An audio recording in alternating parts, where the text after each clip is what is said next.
शायद कभी नहीं जाऊंगा। मुझे यह करना ही होगा। सुबंधु ने भीड़ के पास पहुंचकर अपनी जगह बनाई। सब उसे देखकर चौंक गए। आनंद ने उसे देखा और उसके चेहरे पर आश्चर्य था। वह फिर से आया है, अब क्या चाहता है? सुबंधु ने बुद्ध के करीब जाकर धीमे स्वर में कहा, भगवान, मैं आपसे कुछ कहना चाहता हूं। सुबंधु की आवाज में अब एक शर्मिंदगी थी। वह आंखें झुके हुए खड़ा था, जैसे अपने दिल का बोझ साझा करने के लिए शब्दों को ढूंढ रहा हो। लेकिन बुद्ध की शांति ने उसे मजबूती दी। बुद्ध ने उसे देखा, फिर धीरे से बोले, सुबंधु, तुम मुझसे कुछ कहना चाहते हो तो कहो। तुम्हारी आत्मा अब एक गहरे मंथन में है। तुम्हें अपने भीतर की यात्रा पूरी करनी होगी। सुबंधु की आंखों में आंसू थे, लेकिन उसने खुद को संभाला। उसने धीरे धीरे कहा, भगवान, मुझे खुद पर घृणा हो रही है। मैंने जिन लोगों को तिरस्कृत किया, उनका अपमान किया, वह सभी मुझे माफ कर सकते हैं। लेकिन अब मैं खुद को कैसे माफ करूं? मैं समझ नहीं पा रहा हूं, क्या करूं? उसकी आवाज में एक दर्द था जो पूरी तरह से उसके भीतर की उलझन को दर्शा रहा था। बुद्ध ने उसे एक गहरी नजर से देखा।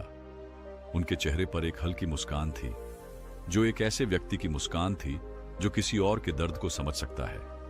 उन्होंने धीमे स्वर में कहा, तुम्हारे शब्द, तुम्हारा क्रोध, तुम्हारा अहंकार, ये सब तुम्हारे भीतर के अंधकार से आते थे। लेकिन यह अंधकार तब तक नहीं रहता जब तक तुम उसे अपनी चेतना से बाहर नहीं निकालते।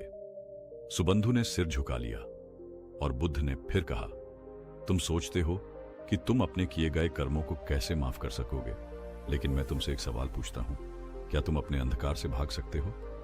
सुबंधु की आंखों में एक हलचल थी। उसने सोचा, फिर धीरे से उत्तर दिया, नहीं भगवान, अंधकार से भागना संभव नहीं है। मुझे उसी का सामना करना होगा। बुद्ध की आंखों में गहरी समझ थी। उन्होंने फिर कहा, ठीक वही बात है सुबंधु। तुम्हारे भीतर जो अंधकार है, वह तुम्हारा क्रोध, तुम्हारा अहंकार, तुम्हारा भय, यह सब सिर्फ तुम्हारी आत्मा की छाया है। और एक दिन जब तुम इसका सामना करोगे, यह छाया धीरे धीरे मिट जाएगी, क्योंकि प्रकाश और अंधकार एक साथ नहीं रहते। सुबंधु की आंखों में अब एक नई लहर थी। वह यह समझने लगा था कि वह केवल अपने भीतर के अंधकार से भागने का प्रयास कर रहा था, जबकि उसे उसका सामना करना था। बुद्ध ने उसकी बातों को समझते हुए और भी गहरे शब्दों में मार्गदर्शन देना शुरू किया। तुम्हारे अंधकार के अंतर्गत जो दर्द है, वह सिर्फ तुम्हारे भीतर नहीं है। यह सब लोग सहते हैं। जब तुम अपने दर्द को समझते हो, तो तुम दूसरों के दर्द को भी समझ पाओगे।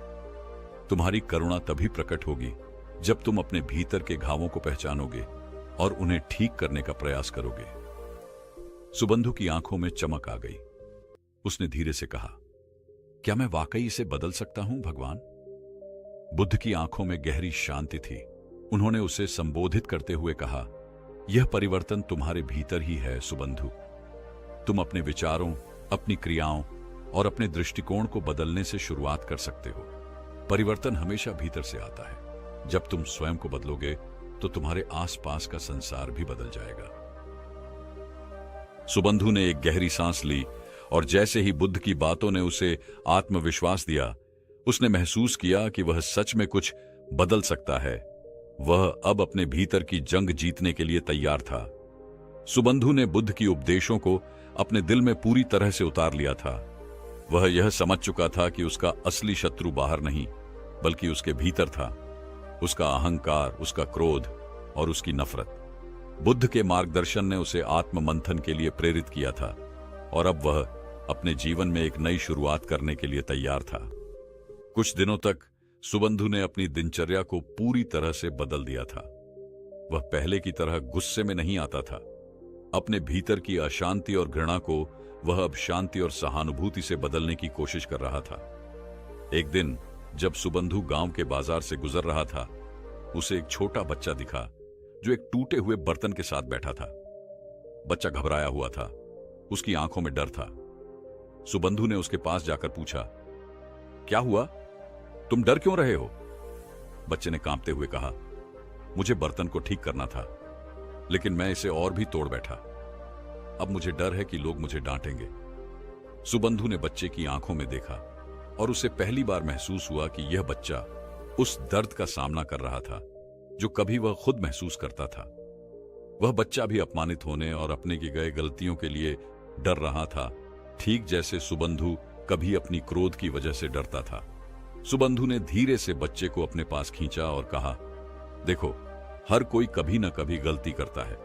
ये बर्तन टूटना कोई बड़ी बात नहीं है। असली बात यह है कि हम अपनी गलती से क्या सीखते हैं। यह सुनकर बच्चा थोड़ा शांत हुआ और सुबंधु के शब्दों ने उसे कुछ आश्वस्त किया।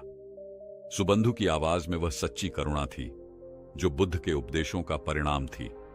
सुबंधु के भीतर एक अद्भुत बदलाव आ चुका था। पहले वह किसी की कमजोरी का मजाक उड़ाता था, लेकिन अब वह दूसरों के दर्द को समझने लगा था। वह किसी के प्रति क्रोध नहीं रखता था, बल्कि अब वह हर व्यक्ति में करुणा और समझ देखने लगा था। वह धीरे धीरे बदलता जा रहा था। अब वह एक नई सोच के साथ हर स्थिति का सामना करने लगा था। अब उसे खुद